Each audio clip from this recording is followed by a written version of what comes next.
In Boca Bridges in December, only 2 houses sold. One was really nice, but it was rather basic with no views, while the other one had everything and then some. It even had a climbing wall. Let me show you what I'm talking about.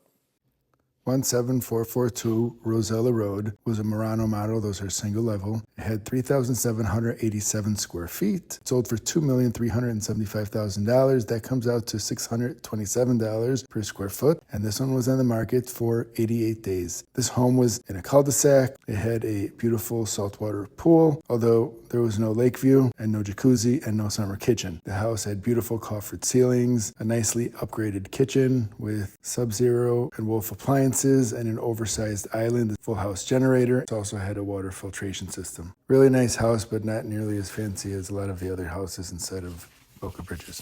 Next we have 17151 Bruley Breezeway, Vanderbilt Grand Contemporary model, 8,125 square feet, sold for $5.5 million.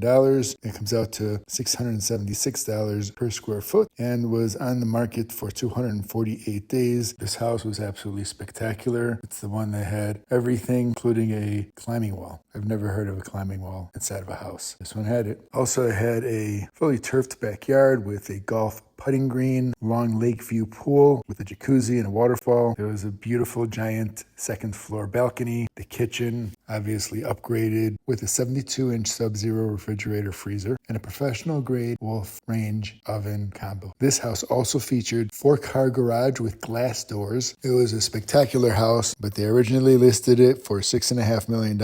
And after not selling for a very long time, it ended up selling for $1 million less, $5.5 million. If you find value in watching these videos I make about what's sold at Lotus, Boca Bridges, Seven Bridges, or The Bridges, please feel free to like, follow, subscribe, or even leave a comment. Thank you very much for watching, and we'll see you next time on the next market report. Thanks again.